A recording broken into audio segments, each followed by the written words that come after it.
Hola, muy buenos días a todos los asistentes presentes a este congreso de la Asociación Mexicana de Psicología Social. El día de hoy les vamos a presentar el simposio titulado Cultura y Relaciones Interpersonales, su impacto en el bienestar. Vamos a comenzar con el trabajo Escala de Autoestima de Rosenberg, revisión de sus propiedades psicométricas y estructura en adultos mexicanos. Es un trabajo que presenta el licenciado Alan Iván González Gimares. Alan es licenciado en Psicología por la Facultad de Estudios Superiores de Zaragoza, de la Universidad Nacional Autónoma de México. Actualmente se encuentra realizando su doctorado en Psicología Social Ambiental en la Facultad de Psicología de la UNAM. Su experiencia en investigación y en el área de psicología social versa en temáticas sobre religión, género, personalidad, cultura, manejo de impresiones, autoconcepto, autoestima, bienestar subjetivo y otros procesos psicosociales. Dicha experiencia se ha visto plasmada en la publicación de 4 artículos de investigación en revistas nacionales e internacionales, 3 capítulos del libro y en la presentación de trabajos en foros, coloquios y congresos. Alan, te cedo la palabra y reitero la bienvenida a todos nuestros asistentes. Muchísimas gracias. Hola, muy buenos días. Agradezco la presentación. Me alegra estar aquí compartiendo lo que hemos encontrado junto con mis coautores. Este trabajo lo realizamos en conjunto con la doctora Rivera, el doctor Velasco, el doctor Méndez y la doctora Jaén. Y bueno, para comenzar, se nos hace pertinente el poder delimitar de qué estamos hablando cuando nos referimos a la autoestima, ya que si bien es uno de los conceptos que ha demostrado tener una mayor importancia en la psicología y que de alguna manera es uno de los constructos más conocidos a nivel científico como a nivel coloquial o normal para las personas, bueno, existen diferentes perspectivas sobre cómo definir la autoestima. Y en este caso, bueno, nos quedamos con la de Rosenberg, quien la define como este conjunto de sentimientos y pensamientos que tenemos acerca de nosotros mismos, el cual se forma a través de evaluaciones que realizamos con respecto a la forma en cómo pensamos que somos o a las descripciones que realizamos sobre nosotros. No importa si eres extrovertido, responsable, agradable o por otro lado grosero, fracasado, mientras tú te aceptes, te sientas a gusto con quien eres, te sientas merecedor de cariño, cosas buenas, que te sientas competente y valioso o valiosa, tendrás una autoestima más positiva y en el caso de la autoestima negativa, bueno, será todo lo contrario, no se aceptará, estará insatisfecho, se sentirá incompetente y que no es merecedor de cosas que valgan la pena, por así decirlo.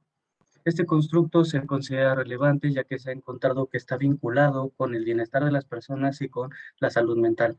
Específicamente se ha encontrado que las personas que tienen una autoestima más positiva tienden a presentar puntuaciones más altas de bienestar subjetivo y psicológico, que tienen una mayor calidad de vida, menores puntuaciones de ansiedad y depresión, tienden a realizar estrategias de afrontamiento que se consideran más adaptativas y realizan a su vez menos conductas de riesgo como consumo de sustancias, como el alcohol, el tabaco e incluso tener relaciones sexuales sin protección.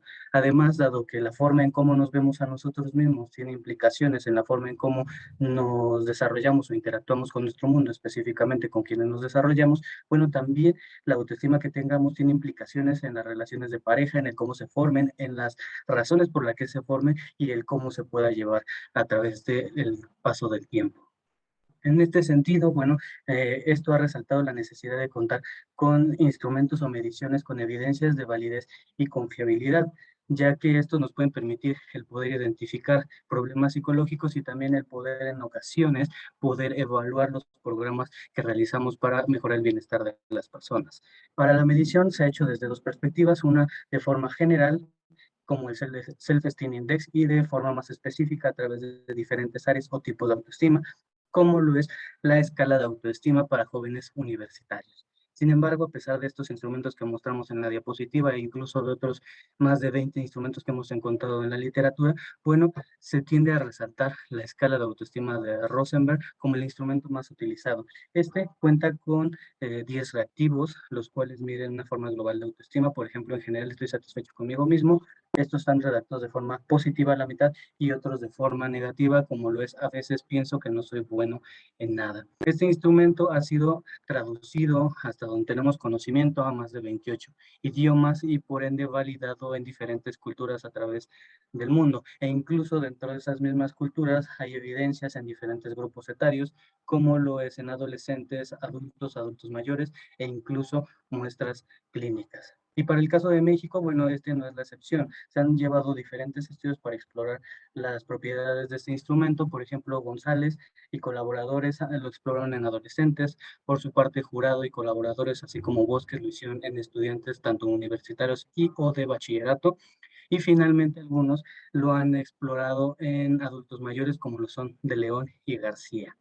Sin embargo, a pesar de esta cantidad de estudios y de evidencias a través de diferentes muestras, bueno, hay diferentes elementos que debemos de resaltar.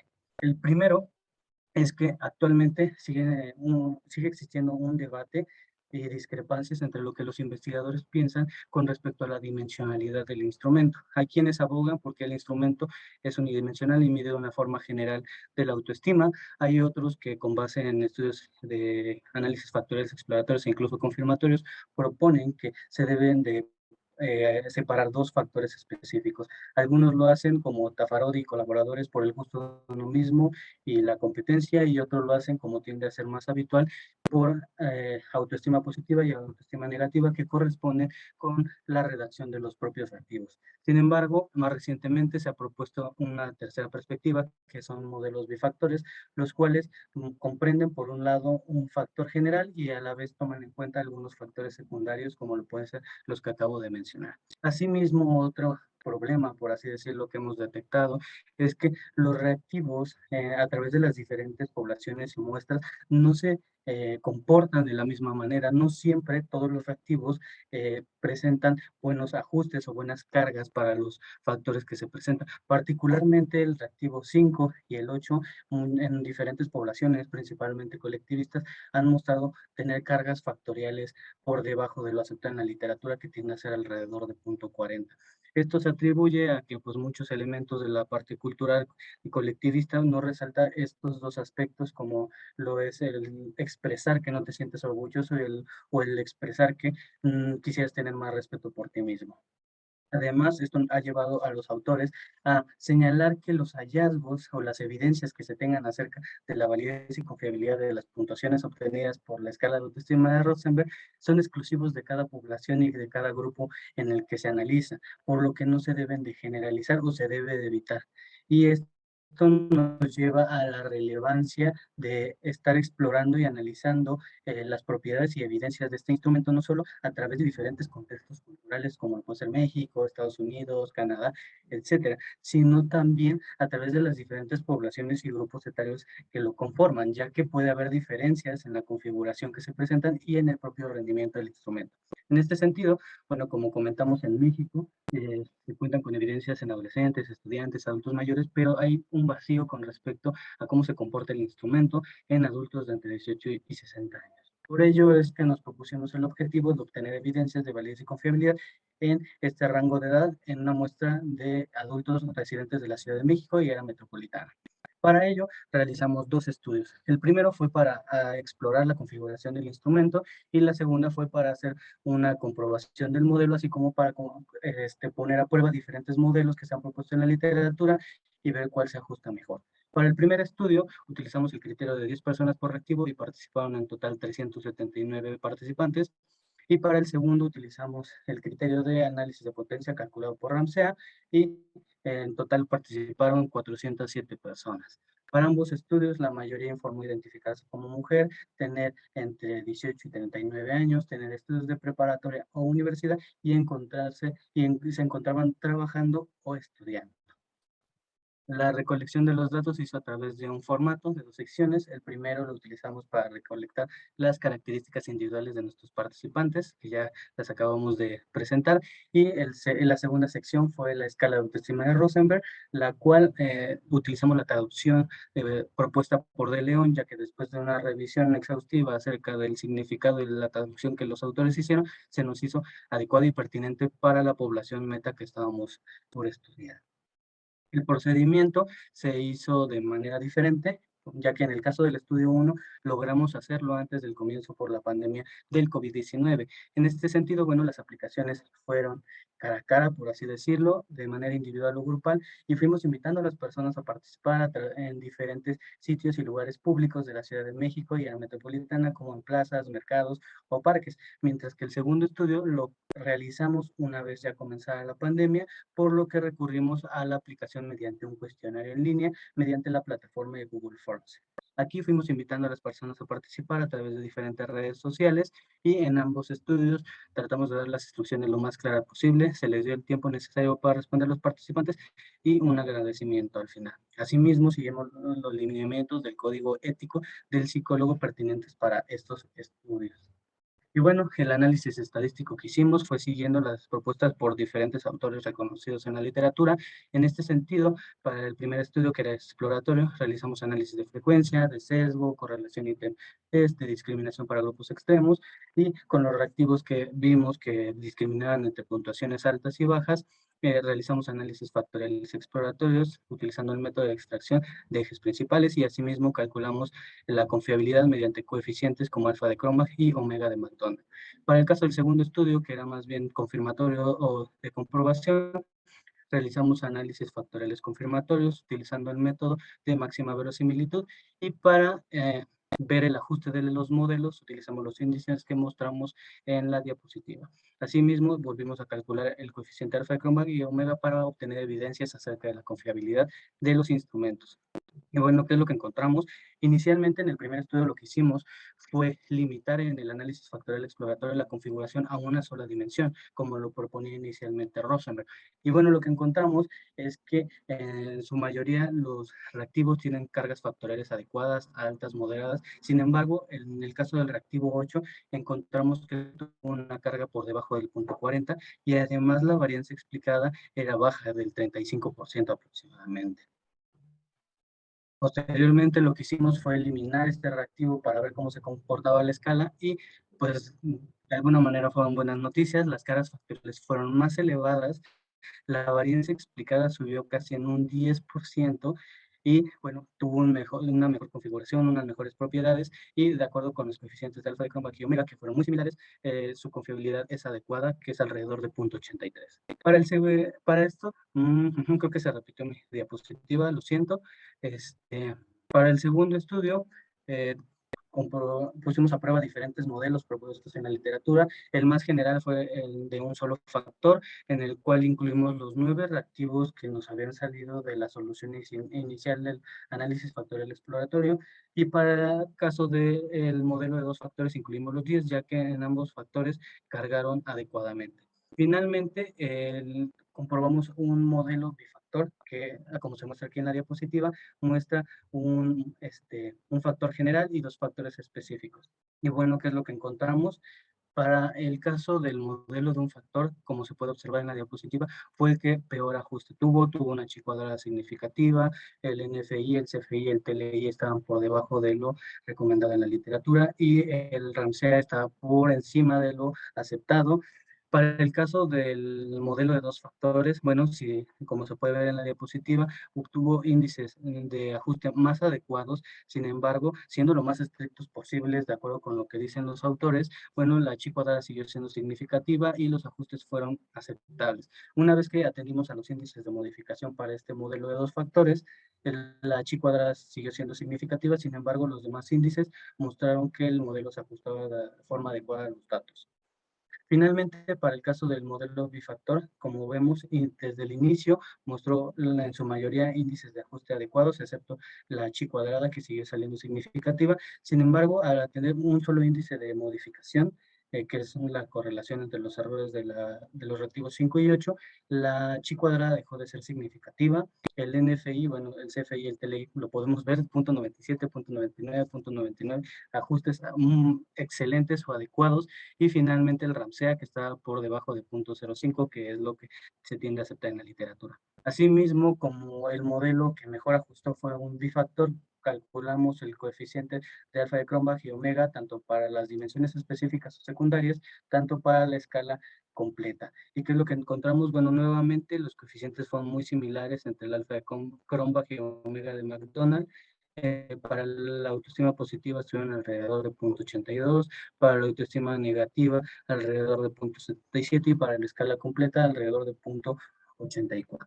Y bueno, ¿qué es lo que discutimos con estos resultados? En primer lugar, bueno, habíamos comentado tres aspectos a discutir. El primero tenía que ver con la dimensionalidad y parece ser que, como decían NAMS y colaboradores, un factor latente general solamente para este instrumento parece insuficiente para describir adecuadamente las puntuaciones que obtenemos en la escala. Además, bueno, de acuerdo con lo que dice Ventura, parece ser que en casos puntuales también podemos utilizar las puntuaciones específicas de los factores secundarios, que es la autoestima positiva y la autoestima negativa. ¿Y por qué? Bueno, si bien se pueden deber en ocasiones esta separación de los factores debido a cuestiones de artefactos del método, bueno, sí se encuentra que los reactivos que comprenden cada una son cualitativamente diferentes, y esto se ha demostrado y sobre todo asegurado, bueno, confirmado de alguna forma cuando realizamos análisis de correlación y vemos que ambas dimensiones, autoestima negativa y autoestima positiva, no tienden a correlacionarse exactamente con los mismos elementos o factores. Además, bueno, confirmamos lo que han dicho autores como Schmidt, de que los hallazgos no deben de generalizarse a otras poblaciones y que deben de ser exclusivos para cada una de ellas, lo que resalta que se siga cada vez que queramos utilizar en una nueva muestra o población de escala, que se siga explorando sus propiedades para ver su funcionamiento. Así, de esta forma, como conclusiones, se brinda evidencias de validez y confiabilidad de la escala autoestima de Rosenberg en adultos de 18 y 60 años, llenando de alguna manera este vacío o hueco que estaba en la literatura, lo que a su vez proporciona información para futuros estudios para que se pueda seguir utilizando este instrumento dentro de esta población, pero no solo a lápiz y papel como se había hecho tradicionalmente, sino que ahora por cuestiones de la pandemia que nos ha obligado de alguna forma a cambiar nuestra modalidad de aplicación, también mostramos evidencias de validez y confiabilidad y de un funcionamiento adecuado en este tipo de aplicaciones. Sin embargo, bueno, para futuros estudios se sugiere el poder poner a prueba la invarianza a través del sexo de las personas y el grupo de edad en muestras más grandes y más representativas para evitar conclusiones sesgadas que pudieran presentarse a la hora de comparar estos grupos. De mi parte sería todo. Agradezco muchísimo su atención y les dejo mi correo de contacto por cualquier duda, sugerencia o comentario.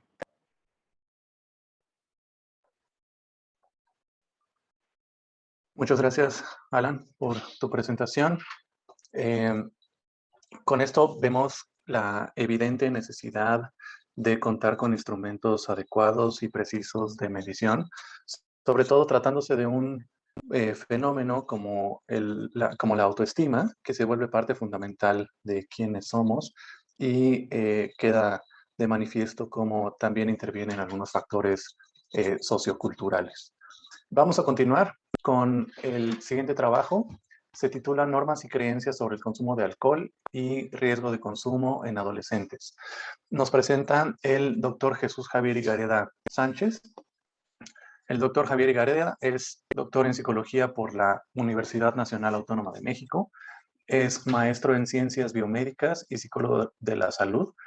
Ha sido ponente en una veintena de congresos nacionales e internacionales, autor y coautor de capítulos de libro y artículos científicos. Sus principales líneas de investigación versan sobre temas como diabetes, enfrentamiento al estrés, ansiedad, adicciones y cultura. Ha impartido cátedra a nivel licenciatura, maestría y doctorado en diversas universidades e institutos, entre las que destacan la Universidad Anáhuac, México. Es miembro de la Asociación Mexicana de Psicología Social, la AMEPSO, de la Asociación Americana de Psicología, la APA, y de la Society for Personality and Social Psychology. Los dejo con Javier. Muchas gracias. Hola, ¿qué tal? Muy buenos días. Para mí es un gusto estar aquí compartiendo con ustedes. Vamos a comenzar con la presentación. Perfecto.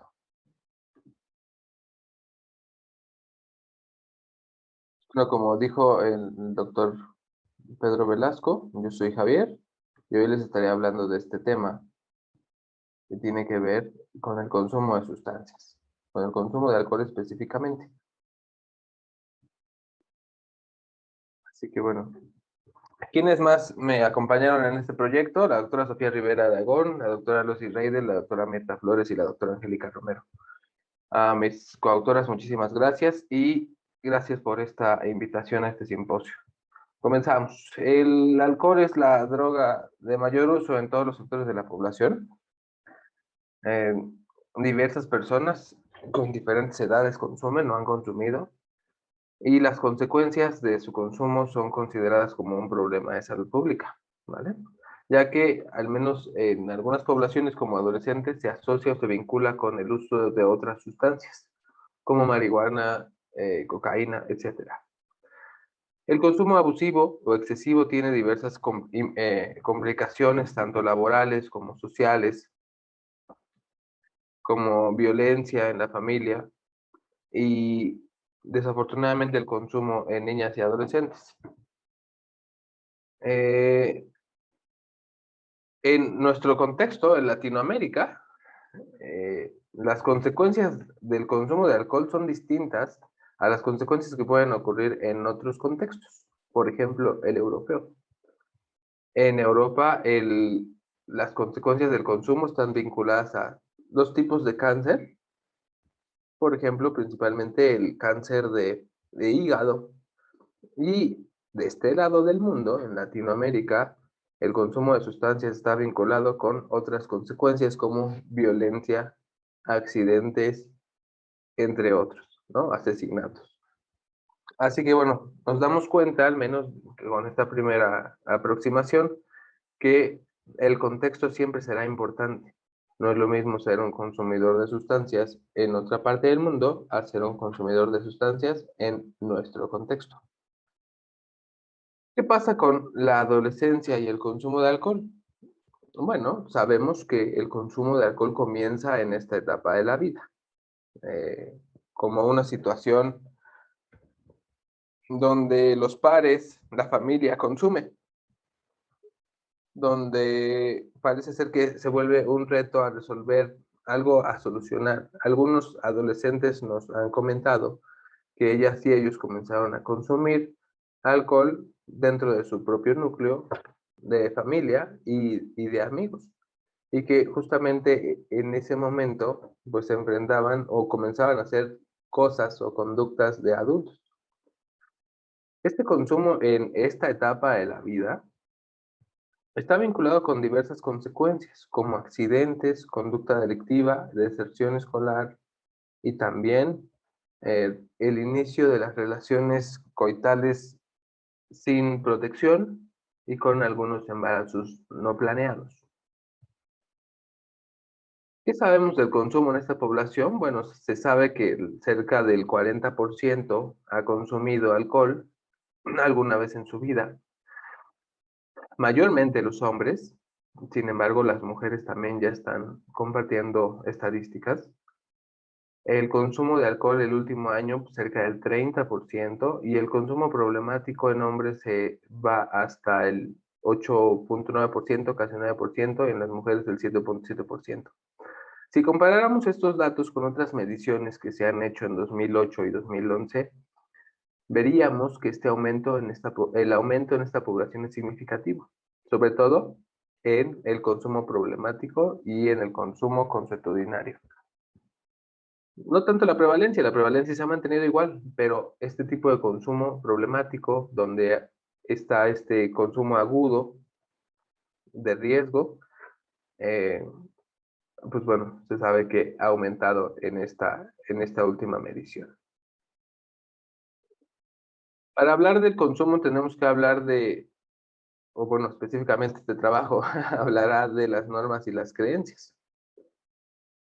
Estas normas y creencias sobre el consumo pueden ser son reglas y expectativas sociales, están asociados al deber ser.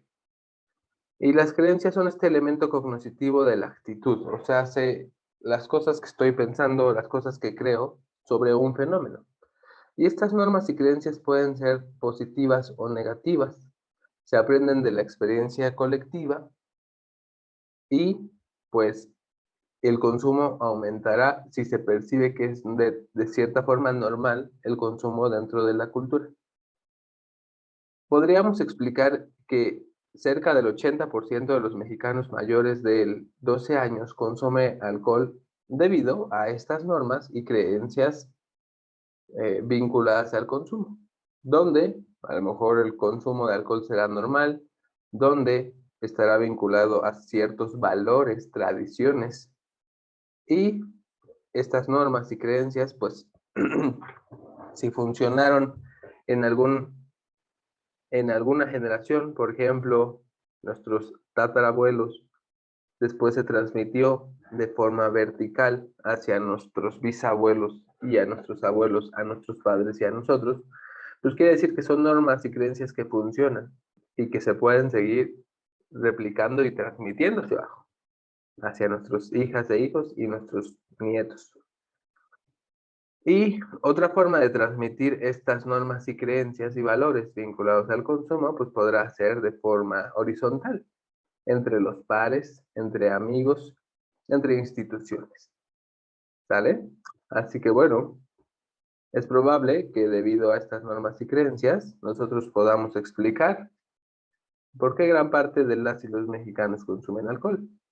Y bueno, pudiéramos hablar de las próximas fechas que se aproximan.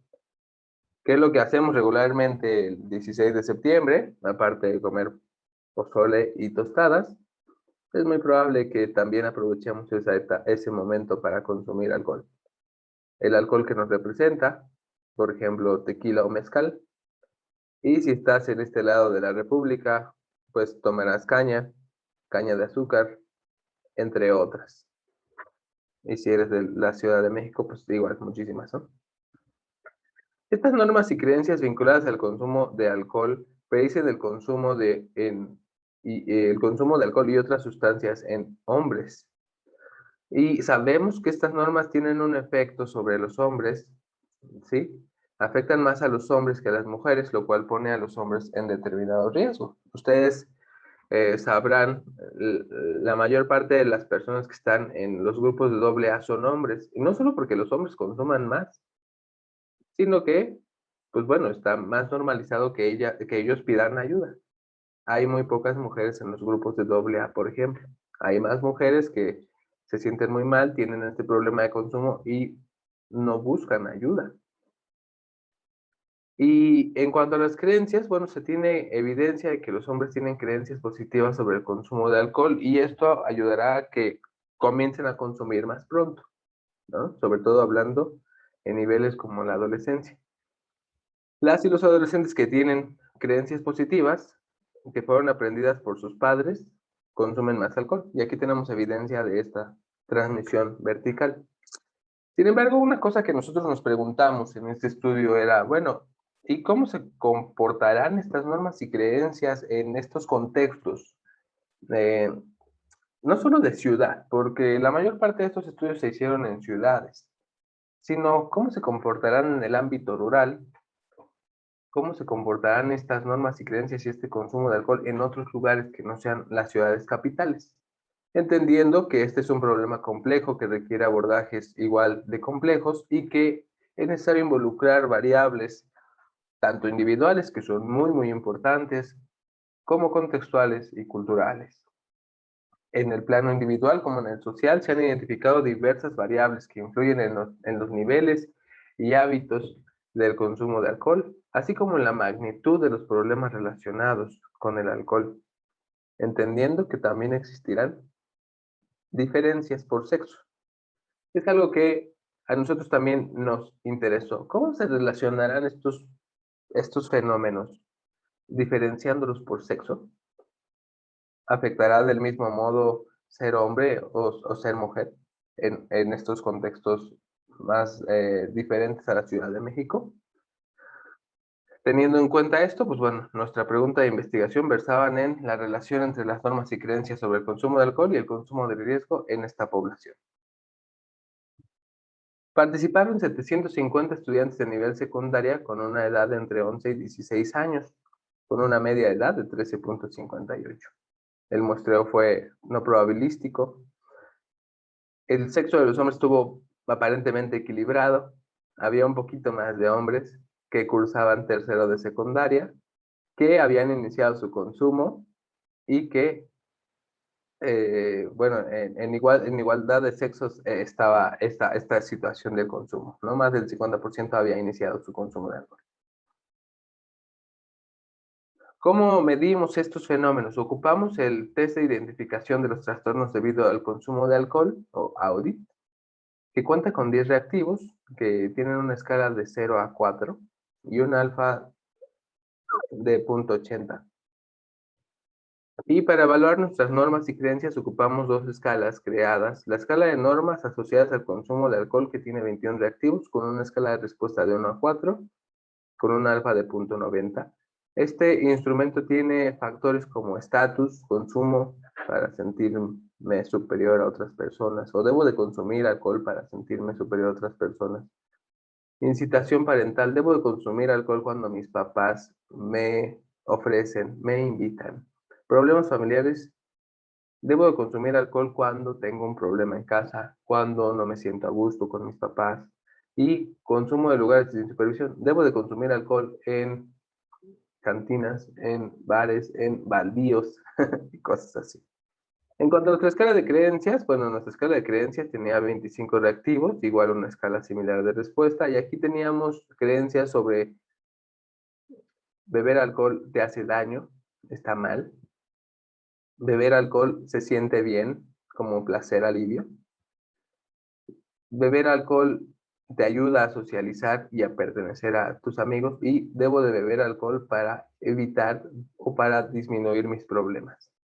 En cuanto al procedimiento, nosotros contactamos a las autoridades de la secundaria, se les presentó el protocolo y se les invitó a participar de manera voluntaria a las y los estudiantes. Sus papás firmaron el consentimiento y ellas y ellos firmaron el asentimiento. Se les invitó de forma voluntaria, se les señaló el anonimato y la confidencialidad de sus resultados, y como no había pandemia en aquel entonces, se les aplicó la batería y se supervisó las dudas de forma presencial.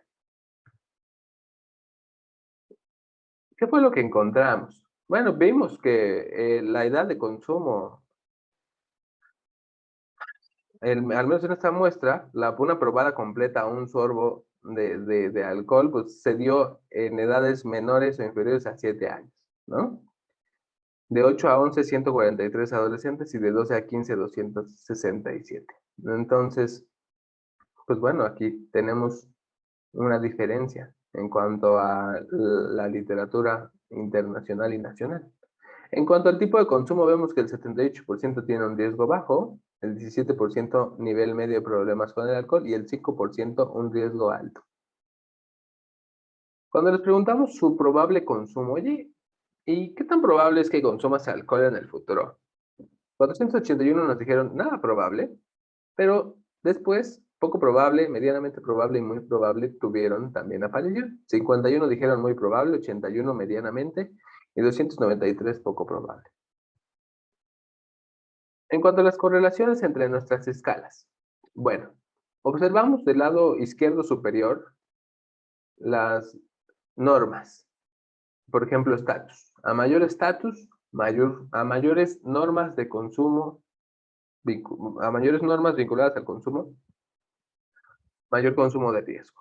Específicamente aquí en estatus, ¿no? Consumo de alcohol para sentirme mejor, superior a mis compañeras y compañeros. Permisividad parental, consumo de alcohol porque mis papás me ofrecen, me dan, me invitan. Bueno, esto también tiene una vinculación con el consumo de riesgo. Placer, tenemos ahí una correlación de 0.37. Consumo de alcohol, se debe consumir alcohol para sentirse mejor. También. Problemas familiares, consumo de alcohol para evitar los problemas en casa. Y consumo en lugares poco supervisados, debo de consumir alcohol en baldíos, en talleres, en lugares donde no hay adultos. O si los que están, pues me permitirán beber. Por ejemplo, una fiesta, un baile, etcétera. En cuanto a las creencias que están en el lado inferior, vuelve a aparecer el placer, consumo alcohol para sentirme bien, para pertenecer al grupo y para evitar ciertos problemas, por relaciones estadísticamente significativas. Esto en cuanto a los hombres. Entonces yo les pediría que en su cabeza fueran imaginando un adolescente hombre que tiene estas normas dentro de su cabeza, de su personalidad, de cómo se desarrolla con los demás. Pues bueno, esto tendrá un impacto en su consumo de riesgo. En cuanto a las mujeres, la misma dinámica. Del lado izquierdo superior, permisividad parental, consumir alcohol cuando mis papás me dan, placer para sentirme bien cuando tengo problemas familiares, y en lugares poco supervisados como bares, antros, bailes, perdón, iba a decir bailongos, bailes. En cuanto al placer alivio, las creencias, pues también aparecen la identidad grupal, la evitación y el placer. Entonces, tenemos chicas que se apegan a estas normas y creencias y, bueno, tendrán un consumo, una relación con su consumo de riesgo. ¿Qué podemos discutir? Bueno, sabemos, identificamos que el consumo de alcohol de riesgo en nuestra muestra es similar a otras mediciones en México. En esta muestra el consumo de riesgo fue entre 3 y 5%, lo que es similar también a otras mediciones nacionales. Y las y los adolescentes tienen factores de protección ante el consumo excesivo de México, como pueden ser la escuela y las instituciones. Esto es importante porque las escuelas y las instituciones, diferentes al contexto, diferentes a lo que está permitido, pues les brindan educación, les brindan estrategias y herramientas para que ellas y ellos puedan decir que no ante las invitaciones. No importa que mis amigas y amigos tengan estas normas o creencias, yo puedo decir que no, ¿vale? Por eso las correlaciones no son tan fuertes. Parece ser que sí existe este factor protector. Conforme avanzan los adolescentes en su nivel educativo, mayor será su consumo de sustancias. Esto se ha observado que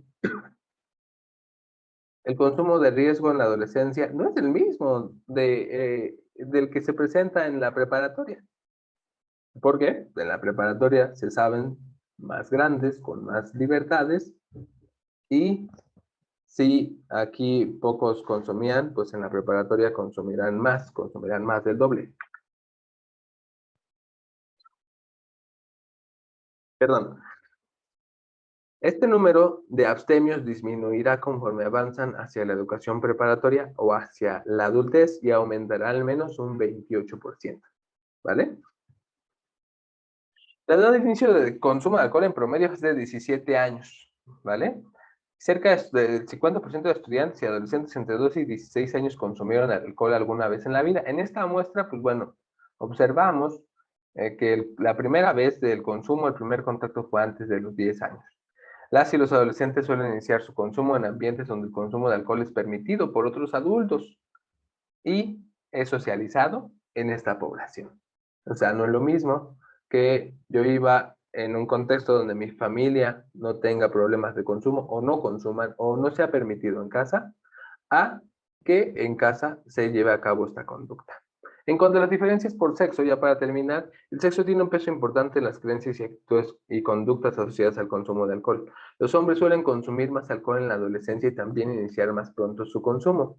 Para los chicos es la educación de los padres, los amigos y tener menos monitoreo en la familia puede hacer que se inicie en el consumo de alcohol, ¿sí? Para las chicas, el consumo familiar directo, un amigo que consume y tener menos logros académicos estarán vinculados con este consumo.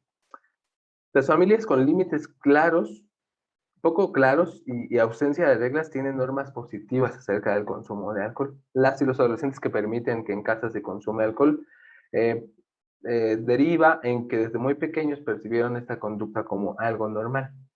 También así la permisividad familiar. La familia y los amigos son elementos importantes, ya que los dos son elementos donde los adolescentes se encuentran invitaciones a consumir, a fiestas o reuniones donde se facilita el consumo de alcohol. ¿No? En este contextos familiares son relevantes, ya que desde ciertas teorías, como la teoría del aprendizaje social, eh, el aprendizaje de las conductas de forma directa es relevante para que se repitan o se ejecuten estas conductas en el futuro.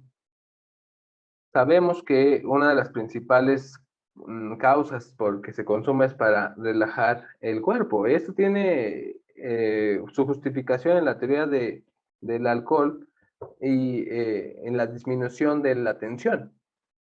El alcohol pues actúa directamente sobre el sistema nervioso central, haciendo que las personas se sientan relajadas cuando consumen alcohol, ¿no? En cuanto al estatus, es tan importante para las y los adolescentes consumir alcohol porque dentro del mismo núcleo de ellas y ellos, el que una persona sea un buen bebedor se equipara a ser un buen deportista, ¿no? Entonces, entre más consumas, más aguantes, pues más tendrás este estatus. Cerca de las instituciones, escuelas, al menos en aquel entonces, había más lugares donde las y los adolescentes podían ingresar sin identificación oficial. Estos lugares, pues bueno, eran visitados por esta población y bueno, en los contextos rurales es incluso más normalizado que las y los adolescentes consuman en determinados lugares permitidos. ¿Vale? Tener ciertas creencias o expectativas positivas también tendrá un impacto o una influencia sobre el consumo de alcohol riesgoso. Y bueno, por mi parte sería todo. Muchísimas gracias. Aquí están mis datos de contacto y cualquier duda pueden escribirme. Muchas gracias, Javier, por tu ponencia. Es bastante claro cómo el consumo de alcohol depende de muchísimos factores, algunos de ellos de carácter individual, otros de carácter social e interpersonal. Y bueno, creo que es bastante provechosa la presentación que nos hace Javi por el tema que toca. Vamos a continuar con la presentación titulada La conducta prosocial en adultos, conceptualización y valoración. Presenta Marco Antonio de la Cruz Pérez. Marco es licenciado en Psicología por parte de la Universidad Autónoma del Estado de Hidalgo. Es doctorante en Psicología Social y Ambiental por la UNAM.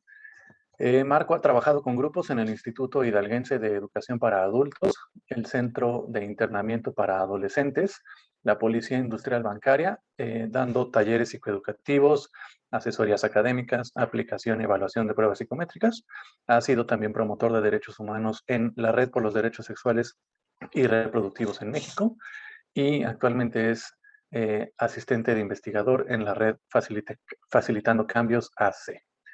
Marco, te cedo la palabra. Gracias.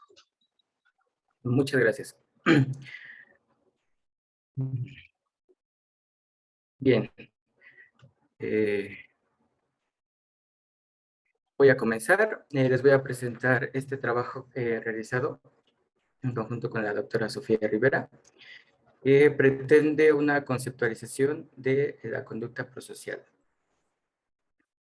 Bien, comencemos con algunos antecedentes teóricos. Bueno, la investigación en psicología social de la conducta prosocial comenzó en los años 60 en Estados Unidos, cuando Darde y Latané, a raíz del caso de Kitty Genoves, que fue atacada en su hogar ante la presencia de varios testigos, bueno, ellos decidieron estudiar los mecanismos que influyen en que una persona decida ayudar o no cuando otro se encuentra en alguna situación de peligro. Bueno, posteriormente la investigación comenzó a retomar aspectos motivacionales, inicialmente centrándose en el altruismo, que es ayudar sin esperar nada a cambio, inclusive anteponiendo el bienestar propio. Y posteriormente fueron abarcándose motivaciones emocionales, sociales y materiales. Se ayuda a otros por cariño, por aprecio, o para ser amigos, para quedar bien ante otros, o inclusive para obtener una recompensa material.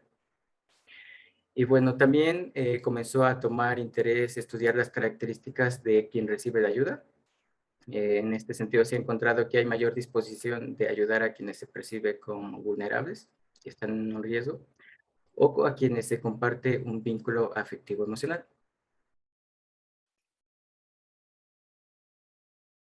Bien, es así como la investigación que comenzó estudiando la conducta de ayuda y posteriormente el altruismo fue transformándose hasta ser concebido como un constructo llamado conducta prosocial, que refiere a aquellas acciones voluntarias que benefician a otros. Esta es una concepción más global que de algún modo quita la limitación de la motivación altruista, que la cual es difícil de determinar. Y bueno, que en años recientes este constructo se ha concebido como algo multidimensional y cuyos elementos de mayor interés en la investigación actualmente son un aspecto sociocultural. Esto porque, bueno, los actos prosociales son social y culturalmente determinados y valorados. Es decir, cada cultura establece que aquello que es determinado como prosocial. Por ejemplo, en las sociedades colectivistas, la ayuda tiene una valoración más relacionada con el deber hacia los grupos a los que se pertenece, ya sea hacia la familia, el amigo, los amigos. También se espera que esta ayuda sea retribuida, ¿no? En un sentido en el que las relaciones interpersonales son muy valoradas. Y en sociedades más individualistas, bueno, la ayuda tiene que ver más con un componente personal relacionado con decisión propia, iniciativa propia, con valores, en donde la ayuda se da de forma más espontánea hacia personas desconocidas. Otro elemento son las razones para realizar dichas acciones. Cada conducta puede tener distintos motivos, ¿no? Al ser esencialmente distintas, en un sentido en el que no es lo mismo simplemente escuchar a alguien con sus problemas, a, no sé, prestarle una fuente cantidad de dinero, ¿no? Hay diferentes razones para realizar cada conducta. También es importante el momento en el que se llevan a cabo. Hay quienes van por la vida tratando de ayudar a todos los que pueden y otros que solamente cuando hay una necesidad bastante evidente, ¿no? En ese sentido, el medio proporciona esta información para que las personas estimen si es necesario o no ayudar a otros. Y también es muy importante considerar a quién son dirigidas estas acciones. Bien, es por ello que el objetivo del presente estudio fue conceptuar la conducta prosocial en adultos de la Ciudad de México y área conurbada. Y bueno, en este estudio participaron 202 personas de la Ciudad y Estado de México, de 18 a 59 años de edad. Se tuvo una proporción igual de hombres y mujeres, y bueno, la mayoría se encontraban cursando la licenciatura. Cabe mencionar que, bueno, se respetaron todos los lineamientos éticos propuestos por el Código Ético del Psicólogo. Bien, para el instrumento se generó un formato con 3 secciones. La primera compuesta por el consentimiento, asentimiento informado y también los reactivos sociodemográficos. También fueron generadas 4 preguntas abiertas, considerando los aspectos importantes de la conducta prosocial, como es la motivación, a quién se dirige, la situación en la que se llevan a cabo, y una cuarta sesión con 4 estímulos para obtener el significado psicológico de la conducta prosocial y las principales manifestaciones que fueron generadas a partir de la revisión de la literatura, que fueron ayudar, compartir y consolar. El instrumento fue aplicado de forma individual en centros de estudio y sitios de esparcimiento de la Ciudad de México. Antes de que iniciara la pandemia, este estudio fue realizado antes de que comenzara el aislamiento social. Y pues bueno, al inicio de la aplicación se mencionaban los aspectos éticos de confidencialidad y anonimato y las indicaciones para contestar el cuestionario. El aplicador, bueno, permanecía al pendiente de los participantes para resolver cualquier duda y bueno, ellos tardaban aproximadamente 20 minutos en responder. Para analizar las preguntas abiertas se siguieron la propuesta de análisis de contenido por categorías de Krippendorf y para el análisis de las redes semánticas se utilizaron los pasos propuestos por Reyes Lagunes. Bien, ¿qué fue lo que encontramos? Bueno, aquí podemos observar las categorías de las preguntas abiertas en cuanto a las acciones voluntarias que las personas realizan para beneficiar a otros. Bueno, la categoría principal, normas prosociales, tiene que ver con aquellas acciones del día a día que fomentan el bienestar y la convivencia social, como pueden ser ceder el paso o el asiento en el transporte, tirar la basura en su lugar, dar indicaciones a otros, entre otras. En segundo lugar, la ayuda a grupos vulnerables, que tiene que ver con proporcionar apoyo a personas que se encuentran cuentan con alguna desventaja, que pueden estar relacionadas con la edad, con la enfermedad o con la carencia económica y educativa. Y la tercera categoría principal tiene que ver con la entrega de recursos materiales o financieros. En cuanto a las motivaciones para que las personas realicen tales acciones, la categoría principal fue el beneficio principal, que, bueno, se relaciona con el obtener algo a cambio por ayudar.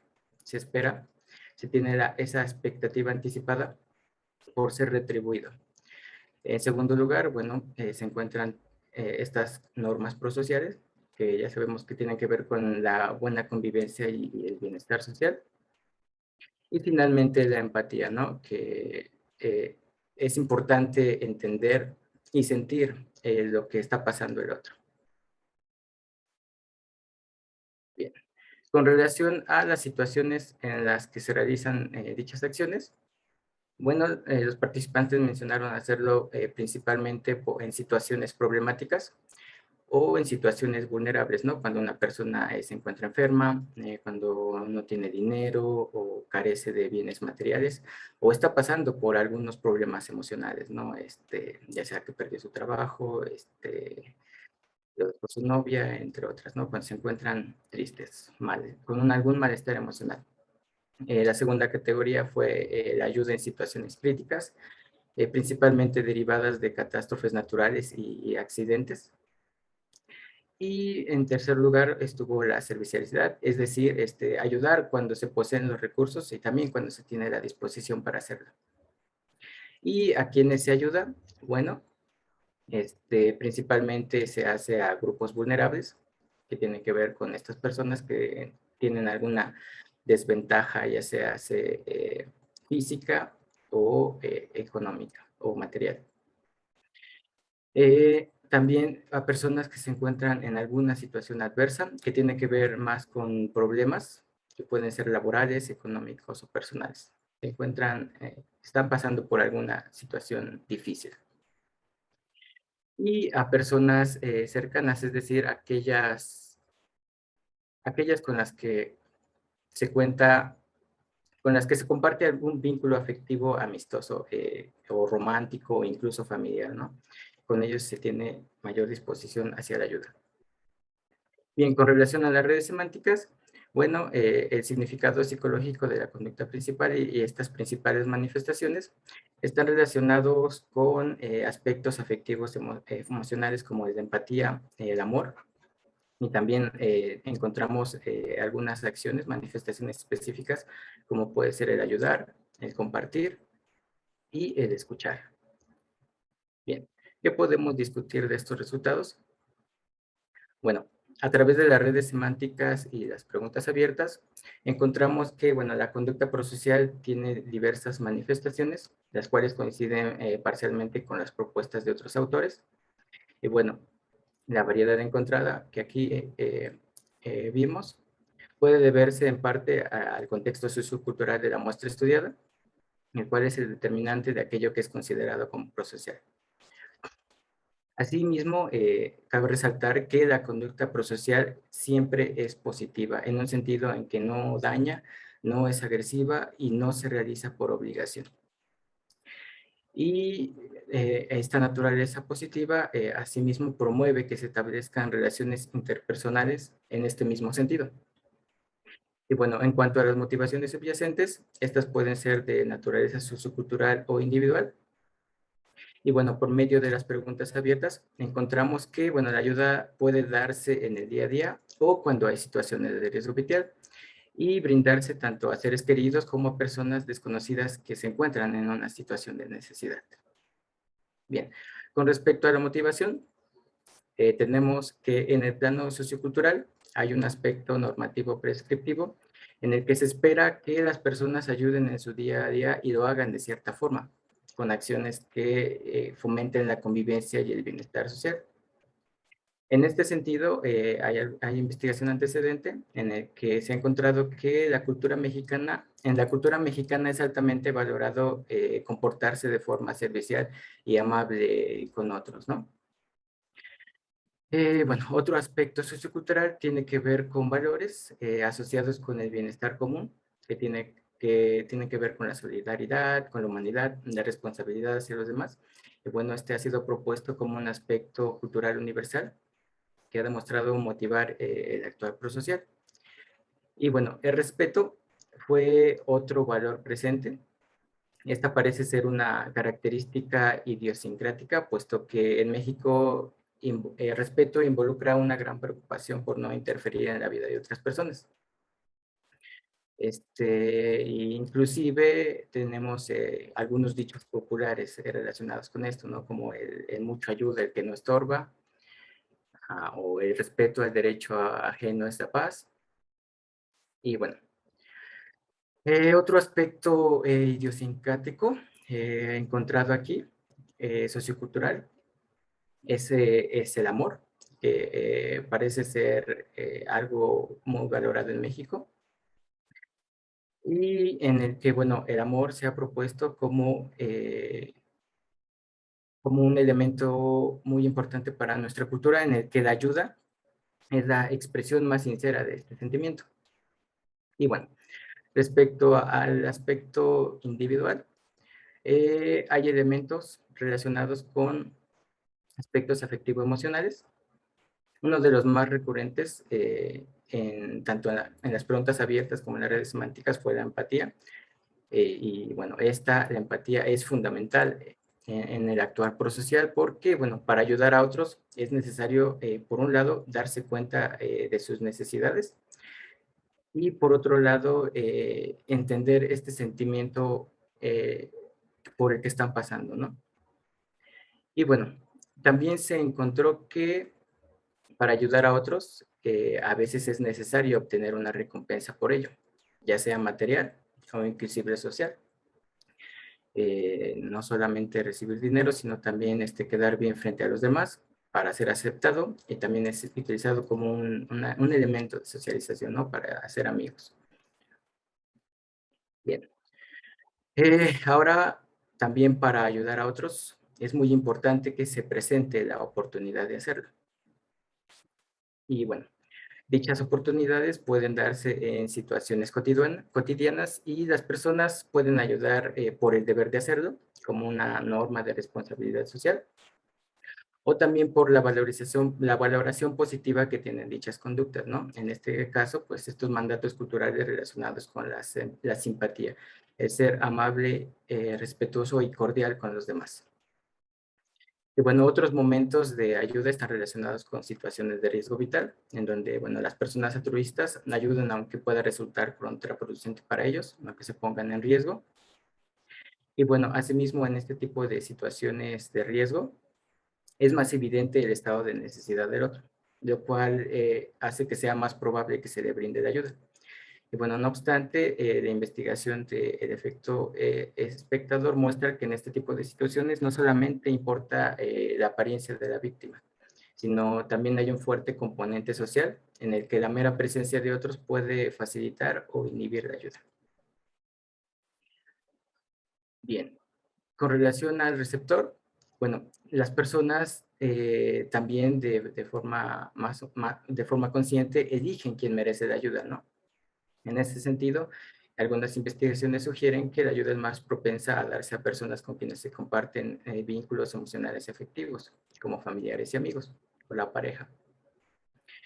Y bueno, por otro lado, también se ayuda a personas desconocidas. En este caso, tiene que ver con ser capaz de percibir la necesidad del otro, y también tiene que ver con una disposición personal asociada con rasgos de personalidad de amabilidad, con empatía, la capacidad de darse cuenta, y con valores, es decir, también ese sentimiento de responsabilidad hacia otros, porque uno puede darse cuenta, sentir lo que el otro está pasando, pero si ese sentimiento de responsabilidad no está, es probable que la persona no entre en acción.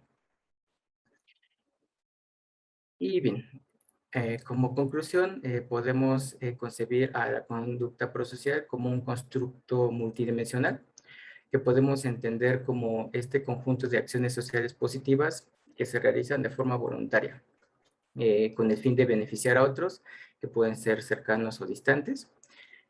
Son motivadas por aspectos sociomorales normativos y o emocionales afectivos, en las cuales se llevan a cabo cuando el medio proporciona información sobre la existencia de esta necesidad. Y bien, eso sería todo de mi parte. Muchas gracias por su atención y les dejo mi información de contacto.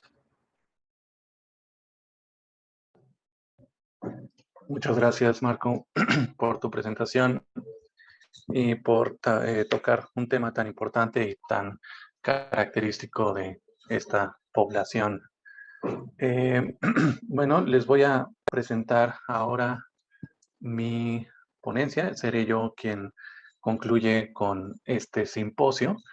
Les voy a presentar el trabajo titulado Relaciones interpersonales como predictores del bienestar subjetivo. Déjenme compartir pantalla. Yo soy el doctor Pedro Velasco. Actualmente laboro de tiempo completo en la Facultad de Psicología de la UNAM y tengo también el gusto de colaborar como profesor de asignatura en la Universidad Iberoamericana. Es un trabajo que hicimos en colaboración con colegas de la Facultad de Psicología, de la Facultad de Estudios Superiores de Zaragoza y también con la doctora Alejandra Domínguez de la Universidad Iberoamericana. Entonces, para comenzar, me gustaría presentarles este pequeñísimo ejercicio. Es un ejercicio cognitivo en donde básicamente la pregunta es ¿cuál de estos elementos no pertenece con el resto? Y si se fijan, podrán ir notando que de los 4 elementos que tienen en pantalla, todos pertenecen con el resto y al mismo tiempo no pertenecen, ¿no? Tenemos cosas como que tenemos, por ejemplo, 3 cuadros y un círculo, y entonces el círculo queda excluido. Tenemos 3 elementos con letra en color negro y un en color blanco, entonces queda excluido. Si se fijan en la tipografía, 3 de estos elementos tienen tipografía en negritas, ya saben, como de manera ancha, y por lo tanto el primero de arriba a la izquierda queda excluido. Tenemos 3 elementos en color azul y el rojo queda excluido y así sucesivamente, ¿no? Entonces, creo que es un muy buen pequeño ejercicio que precisamente deja ver cómo hay momentos en los que todos pertenecemos y hay momentos en los que seguramente también no perteneceremos. Entonces, esto es importante porque dentro de la psicología transcultural existe un elemento llamado competencia cultural. Esta competencia cultural se refiere a la habilidad para entender, apoyar, interactuar con personas de diferentes contextos, ¿no? Y estos contextos pueden ser desde contextos culturales hasta sistemas de creencias conductuales, afectivos, normas, valores, etcétera, etcétera, etcétera, diferentes al propio, ¿no? Entonces, básicamente, es saber interactuar con otros sistemas o marcos de referencia. Dentro de este concepto de competencia cultural existe algo que deriva, que es la adaptación sociocultural. Esta adaptación sociocultural, dentro del gran fenómeno que es la competencia cultural, se refiere específicamente a la parte conductual y cognitiva, y es precisamente donde se ancla el presente trabajo. La adaptación sociocultural se refiere específicamente a la capacidad de adquirir aspectos conductuales y cognitivos que le permitan al individuo desempeñarse de manera adecuada dentro de un contexto, ¿no? Ya les hablaba cómo dentro de la competencia cultural un individuo puede estar en contacto con diferentes sistemas de creencias, diferentes sistemas de valores y demás, ¿no? Entonces la idea es no solo estar en contacto, sino que a raíz de ese contacto y como consecuencia del mismo, el individuo pueda ser capaz de desempeñarse, ojo, de manera adecuada, efectiva, dentro de ese otro medio contextual.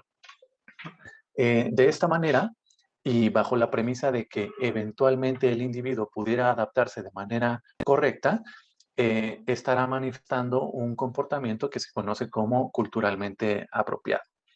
La adaptación sociocultural, en este sentido, generalmente se asocia con buenos indicadores de salud mental, bajo la premisa de que el individuo y el contexto cultural con el cual está en contacto, pues poseen los mismos valores, se establecen más o menos las mismas conductas, brinda un sentimiento de identidad personal que además se refuerza con un sentimiento de identidad social y otros tantos indicadores que, como menciono, son señal de buena salud mental. Por ejemplo, niveles elevados de satisfacción con la vida, niveles bajos de ansiedad, estrés, depresión, buenos indicadores de autoestima y demás.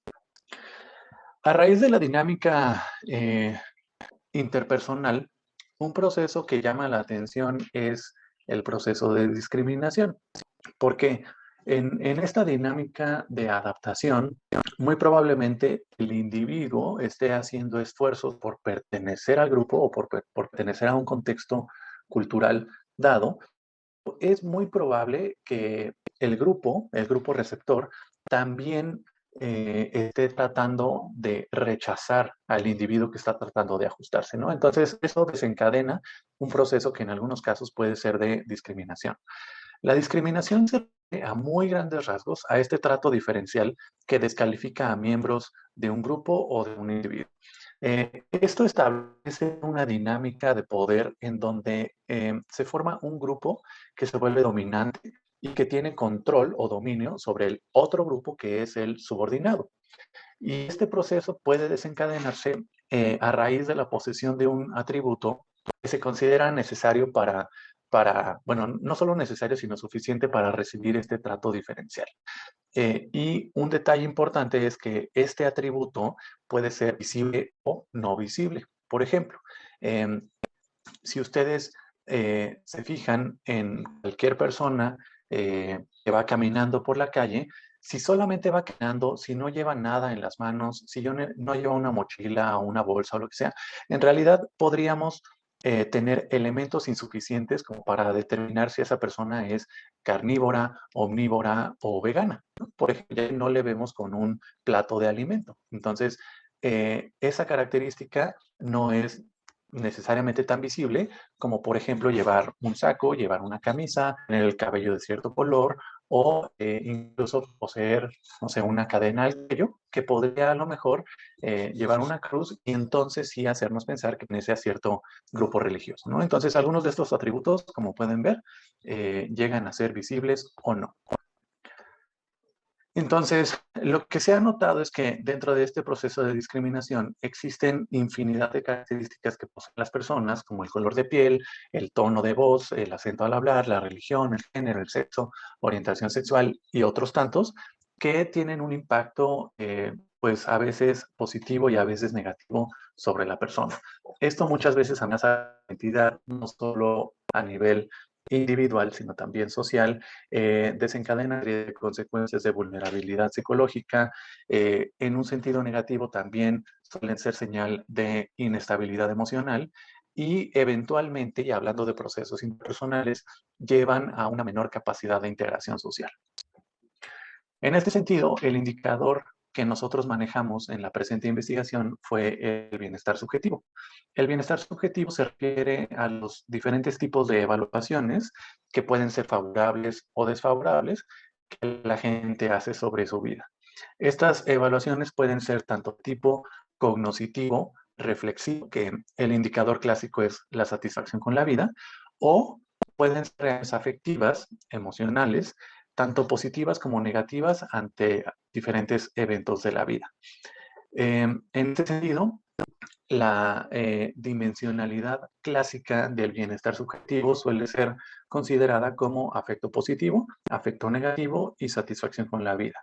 Dentro de la parte de afecto positivo y afecto negativo pueden observar en pantalla algunos ejemplos de emociones clásicas asociadas a cada una de las tipologías.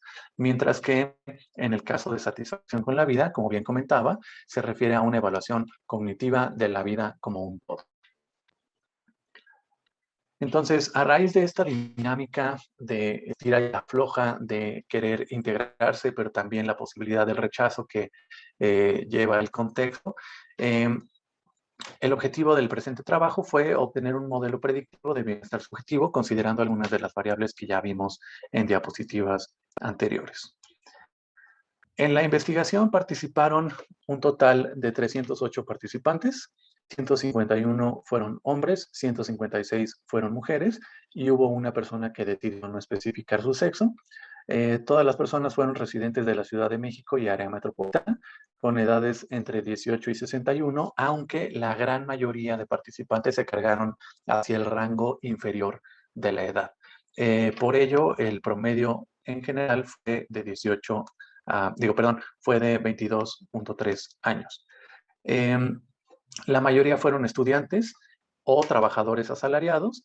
La mayoría se encontraban en una relación formal de pareja de por lo menos 6 meses y la mayoría era heterosexual.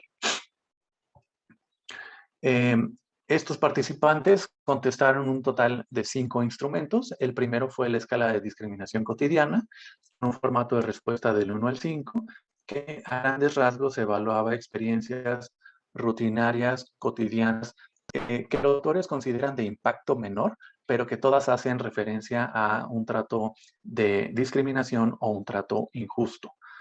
Para el caso de la automodificación, esta escala se desarrolló a partir de los resultados que en investigaciones previas observábamos con el tema de la discriminación.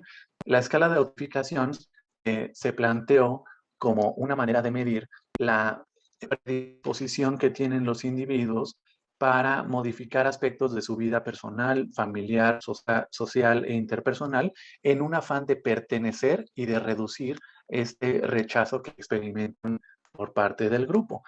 Y a través de análisis psicométricos previos, obtuvimos 4 factores que son las actividades recreativas. Bueno, recuerden que esto es un deseo de modificar diferentes aspectos de la vida. Son actividades recreativas, apariencia física, valores y tratos a otros y la ideología personal. Para el caso de la adaptación sociocultural se utilizó la escala de Wilson, que evalúa la capacidad que tiene un individuo para adquirir habilidades culturalmente apropiadas y de interactuar con el entorno cultural. Utiliza un formato de respuesta del 1 al 5 que evalúa la competencia que precisamente va con esta capacidad de adquirir habilidades y utiliza 5 factores que son comunicación personal, desempeño académico laboral, intereses personales y participación en la comunidad, adaptación ecológica y dominio del idioma. Finalmente, para medir bienestar subjetivo, utilizamos la escala de satisfacción con la vida de Diener y colaboradores, que evalúa un solo factor de bienestar, de satisfacción con la vida. Y para la parte afectiva, utilizamos nuestra escala de afecto, es una versión corta que desarrollamos en los últimos 2 años, que mide tanto la frecuencia con que se experimentan emociones positivas, que se engloban en afecto positivo, y emociones negativas que se engloban en lo que se considera afecto negativo. La aplicación y buena parte de la investigación se llevó a cabo previo a la pandemia. Tradujimos los instrumentos que estaban en inglés al español siguiendo los criterios de Breslin. A pesar de que esto fue previo a la pandemia, ya lo hicimos a través de un formulario de Google que se distribuyó por medios digitales. Toda participación fue voluntaria, anónima y confidencial y seguimos los lineamientos éticos de la Sociedad Mexicana de Psicología y de la APA. Y bueno, ¿qué fue lo que encontramos? Para cumplir con el objetivo de la investigación, llevamos a cabo modelos de regresión paso por paso. Para el caso del afecto positivo, el modelo resultante explicó alrededor del 23% de la varianza y encontramos que los 4 predictores son comunicación interpersonal, adaptación ecológica, apariencia física y actividades recreativas.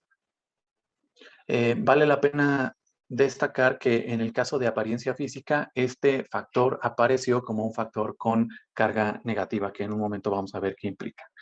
Para el caso del afecto negativo, El modelo explicó alrededor del 16% de la varianza y aparecieron los valores y trato a otros, el rendimiento académico y laboral y la apariencia física como predictores del afecto activo.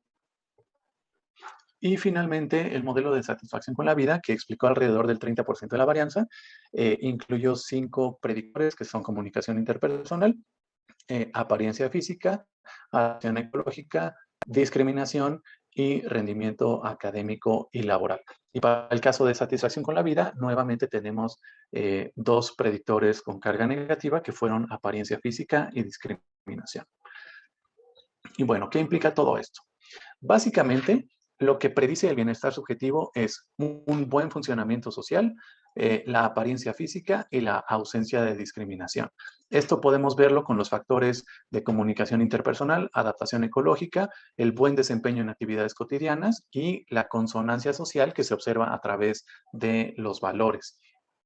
Básicamente, lo que observamos es que la adaptación sociocultural favorece el bienestar.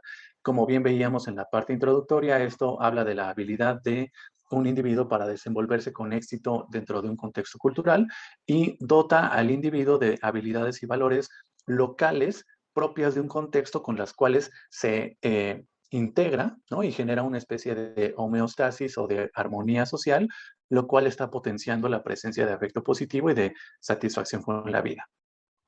La adaptación sociocultural está mostrando indicadores que sugieren que podría funcionar como un factor protector ante depresión, ansiedad, malestar y angustia. Y esto refuerza la idea de que la persona mostrará buenos indicadores de bienestar cuando es competente en su área de desarrollo. Recordemos que la muestra eran principalmente estudiantes o trabajadores asalariados. Y lo que vemos también es que la desadaptación, se asocia con depresión y ansiedad a corto plazo. Podemos notar que las relaciones sociales son precursoras para una capacidad y una sensación de pertenecer, de ser aceptados, de sentirnos bien, y también va a dotar y va a funcionar como una fuente de seguridad personal, de compañía, de apego, de estimulación intelectual y eventualmente de aprendizaje colaborativo.